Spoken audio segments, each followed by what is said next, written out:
estudo que nós começamos na semana passada, falando sobre a maçonaria.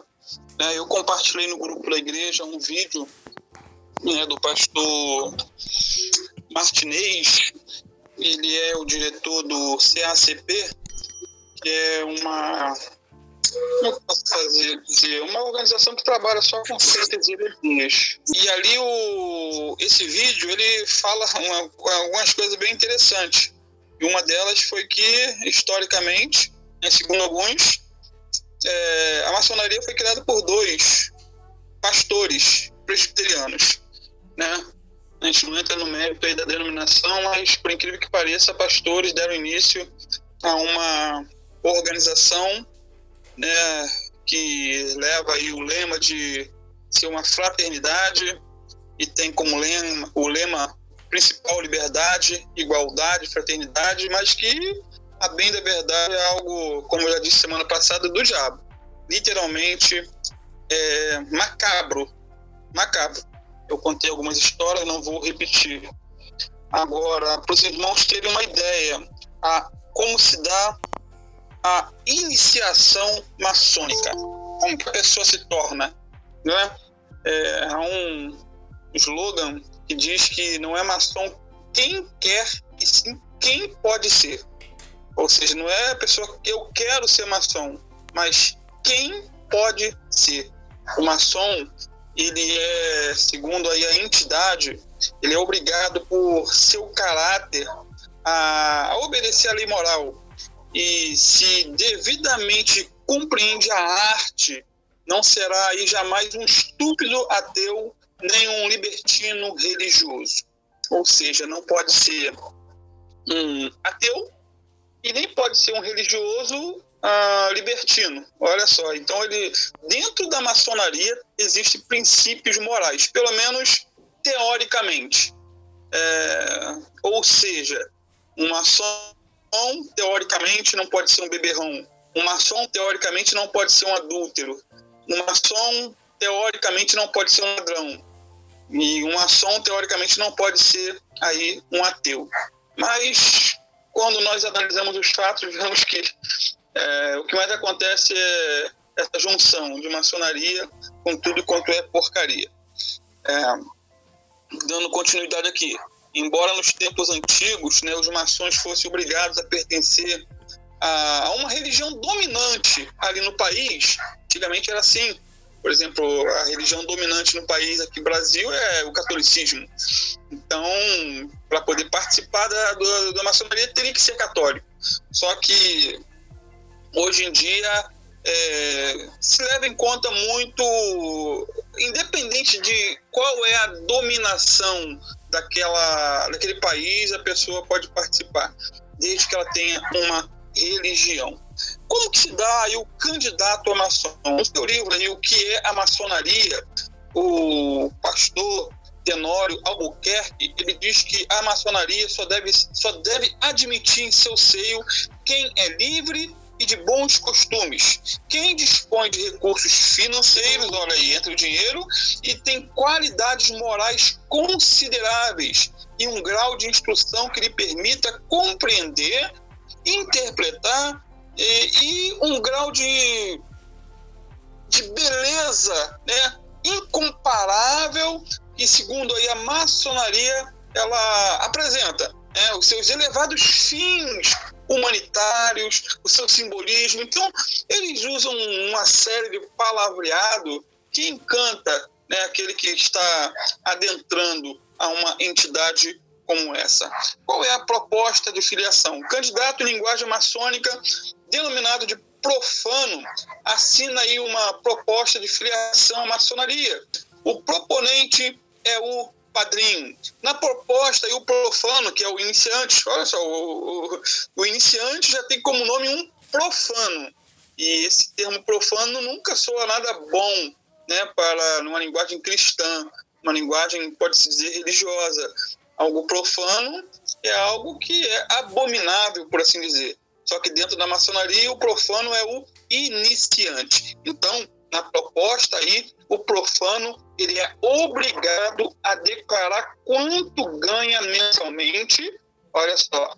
Qual é o nome, profissão, estado civil, grau de instrução, residência, procedência, etc, etc, etc. Haverá casos em que será exigida a apresentação de atestado de bons antecedentes fornecido pelas autoridades competentes. Olha só, atestado de bons antecedentes. Você tem passagem pela polícia, tudo isso é averiguado. Então, o profano, ele já já é seduzido. Por quê? Porque, na bem da verdade, o que os maçons fazem é o que a igreja muitas vezes não faz. Não faz. Na verdade, nós éramos para ter, assim, não vou dizer fazer esse apanhado todo, essa lista que eles fazem aqui, né, mas às vezes não há uma avaliação. Lá em Atos 6, por exemplo, na escolha de diáconos, havia critérios. Eles tinham que ser cheios de Espírito Santo, cheios de sabedoria, ter bom antecedente, ou melhor, ter um bom nome na praça, boa reputação. Havia critérios, e muitas vezes a gente não tem esses critérios, e os maçons usam esses critérios, e esses critérios acabam iludindo a pessoa. E ela chega à conclusão de que, poxa, eles são tão rigorosos porque eles são sérios. Se eles são tão morais, né, exigem tanta moralidade, então é porque o negócio ele é sério. Só que moralidade não é tudo na vida, queridos. Não é tudo na vida. Tem muitas religiões, seitas e heresias aí no mundo que pregam uma moralidade ferrenha, mas que é um caminho para o inferno. Então, recebida aí essa proposta, 3 maçons são indicados pelo chamado venerável, que seria o presidente da loja. A loja aí é o local onde eles se reúnem. Nós nos reunimos num local que chamamos de igreja, né? É o local ali. E para o maçom é a chamada loja. E ali eles fazem ali a sindicância em torno da vida daquele profano. Eles vão avaliar todos os detalhes, toda a documentação. Então, por isso que nós falamos no início. Não é maçom quem quer, mas sim quem pode ser. E essas indicações devem ser feitas sigilosamente e sem que um saiba quais os outros indicados. Cada um recebe uma folha de sindicância já impressa com um questionário sobre a vida do profano. Profano, relembrando, é o candidato para ser um maçom, é o iniciante. A sindicância deve ser feita com o maior rigor possível, investigando-se os antecedentes do candidato, os seus hábitos, se tem vícios, o conceito em que é tido na sociedade, o seu grau de instrução, se tem algum defeito físico incompatível com a maçonaria. Até isso eles avaliam. Se tiver algum defeito físico, algum problema, ele já está excluído. Literalmente, se tem algum vício, já não vai participar. Se tem algum problema com a justiça, não pode ser maçom. Então há um rigor, há um critério que, repito, muitas vezes nós não fazemos. Continuando aqui, é um meio de selecionar os elementos, de não permitir o ingresso na maçonaria de pessoas destituídas de condições imprescindíveis. Como se vê, então, não é maçom quem deseja, e sim quem pode ser. Isto é, quem dispõe de certa soma de requisitos morais, intelectuais e financeiros. E graças a Deus, queridos, ninguém aqui no grupo pretende um dia ser maçom. Você pode ter todos os critérios aí, ter uma vida moral ilibada, pode ter condições financeiras, mas nunca entre por esse caminho, que é um caminho de morte. Siga a Jesus. Continuando aqui, o processo de iniciação, uma vez satisfeitas as exigências pelo presidente, ali para o pretendente, não presidente, para pretendente, que seria o profano, a ser maçom, é marcada aí uma cerimônia de iniciação do candidato. Então, o profano ele começa a ser introduzido a um lugar retirado em que deve despojar-se de todos os objetos de metal. Então, ele tira tudo: dinheiro, decorações, armas, joias, anel de ouro, aliança, tudo. Ele tira tudo e levam essa pessoa em seguida para uma sala isolada chamada Câmara de Reflexão. Olha que coisa. É um lugar sinistro, segundo alguns. As paredes são completamente negras e, como decoração, apresentam esqueletos, cabeças de mortos e lágrimas como as que se veem nas cortinas funerárias. Vê-se também uma foice, um galo e uma ampuleta, todos de grande significado dentro da maçonaria. Na parede estão gravadas reflexões solenes, dentre as quais se destaca a seguinte: se perseveras, serás purificado pelos elementos, sairás do abismo das trevas e verás a luz. Isso aqui é dito, lido lá dentro. A pessoa que conduziu o neófito aí em termos bíblicos, é o novo convertido. Em termos maçônicos, é o iniciante, aquele que está dando aí o pontapé inicial na maçonaria. Então ele é levado a essa sala de reflexão, ali tiram-lhe a venda dos olhos, porque ele entra ali com os olhos vendados, e diz: breve passareis para uma vida nova. Respondei por escrito as questões que vos serão apresentadas e fazei o vosso testamento. E, queridos, esse testamento não é a disposição de seus bens depois de sua morte, mas um testamento filosófico na qual ele renuncia sua vida passada. É um ato pela qual se dispõe a outras concepções, a uma vida que se harmoniza com os dados novos. Prosseguindo, aí a cerimônia de iniciação, o neófito é levado a despojar-se de uma parte de suas vestimentas. A perna de sua calça é erguida alto lado direito e a meia abaixada, de maneira que o joelho direito esteja totalmente descoberto. O pé esquerdo está completamente descalço, o braço esquerdo e o peito, desnudo. O profano tem novamente os olhos vedados e é conduzido para uma porta da loja que está fechada. Vai em busca da luz, segundo eles. Apresentam então ao neófito ou ao profano, um malhete com a qual dá 3 rápidas pancadas na porta. Com as pancadas, a porta se abre, mas o profano ele é detido pelo guarda do templo, que só lhe permite a entrada quando o irmão que o conduz lhe faz a apresentação. É um profano em estado de cegueira, que deseja ser indicado nos augustos mistérios da maçonaria. Então, o candidato se aproxima da mesa do venerável mestre, que o convida a refletir novamente sobre a gravidade do passo que pretende dar e insta para que se retire se ainda não possui suficiente decisão. Se o profano insiste em ser recebido, o venerável mestre ordena-lhe que se ajoelhe e pronuncie uma oração. Então você vê que há um conjunto de mistérios dentro dessa iniciação. Há muita oração, há muito misticismo, há muitas coisas estranhas que acontecem. E tem também juramentos. Dependendo do rito em que o neófito está sendo aí iniciado, seja o rito chamado escocês, o adoniramita ou o rito francês, ele será levado a fazer juramentos. O rito escocês, o neófito tem o joelho direito em terra, os olhos vedados, a mão esquerda sobre o coração, a direita sobre a Bíblia, a espada, o compasso e a esquadria. A um golpe de malhete, todos os presentes ficam em pé e o neófito repete o seguinte juramento: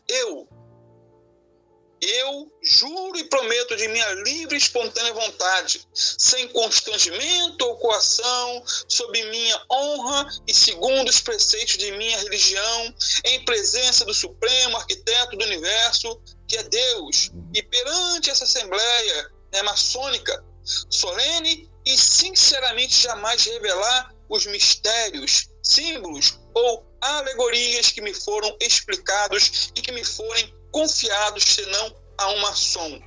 Regular ou, segundo a loja, regularmente constituída, não podendo revelá-los a profanos, nem mesmo a mestres maçons irregulares, e de nunca os escrever, gravar, bordar ou imprimir, ou empregar outro qualquer meio idêntico pela qual possam ser conhecidos, de cumprir todos os deveres impostos pela maçonaria, com minha pessoa, meus bens, de respeitar as mulheres, respeitar filhas, mães ou irmãs de maçons, de reconhecer como de fato reconheço por único chefe da ordem no Brasil, o Supremo brasileiro, ao qual guardarei inteira e fiel obediência, bem como aos delegados e a todos os atos dele emanados, direta ou indiretamente, e assim por diante. Então, queridos, há uma série de juramentos, e há juramentos de não escrever, não declarar os segredos da maçonaria. É por isso que até hoje ainda há um mistério por trás. Muitos que saíram, escreveram, né? E a ameaça de morte é algo real para aqueles que saem. Então, é um mistério, é uma religião, não deixa de ser uma religião. Como eu disse, há juramentos, há uma loja que representa uma igreja, há ritos, há todo um misticismo em torno dessa macabra e, por que não dizer, diabólica maçonaria. E, infelizmente, muitos enredam por esse caminho, porque é um caminho chamativo, né? Porque há uma, como eu posso dizer, fraternidade, ali há uma ajuda mútua, né? Como eu já disse na semana passada, é difícil você ver um maçom pobre, todos eles são bem endinheirados, um ajuda o outro, e isso enche os olhos de muita gente. Aquele que é ganancioso, aquele que é cobiçoso, aquele que ama o dinheiro, ele é iludido por Satanás e se torna uma isca ou uma presa fácil do demônio.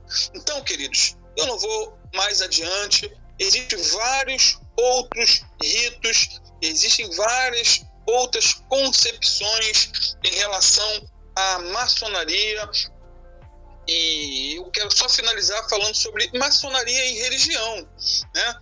Muitos se perguntam, será a maçonaria simplesmente uma associação beneficente, né, formada aí por homens de bem, ou ela é uma religião disfarçada? Muitos se perguntam, é somente uma associação de homens com o mesmo propósito, ou é uma religião? Queridos, maçonaria é uma religião. Que a maçonaria e a religião dão provas os escritores e os grandes mestres. Por exemplo, tem algumas afirmações de mestres maçônicos. A maçonaria não é, pois, uma simples instituição filantrópica e social. É uma ciência, uma filosofia, um sistema moral, uma religião. Estudos sobre maçonaria americana, aqui é um livro.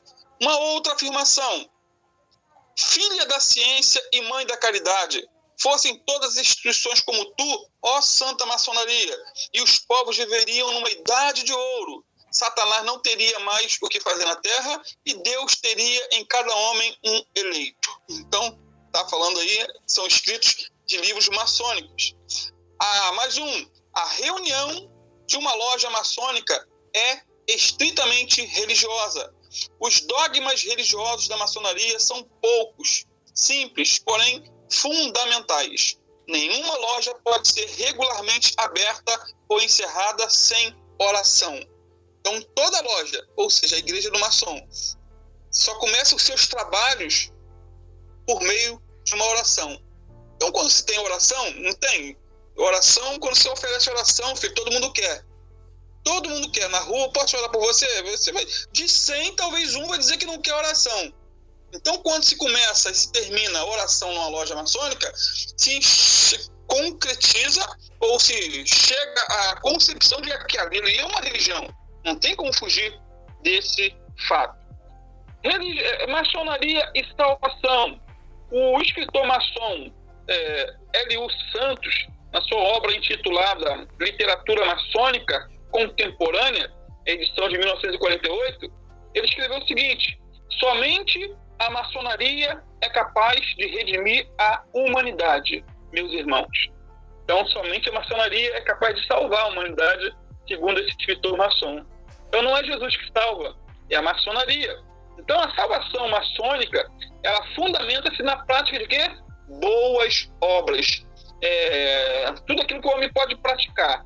Se ele faz o bem, ele está, com isso, alcançando cada dia mais um pouquinho do céu.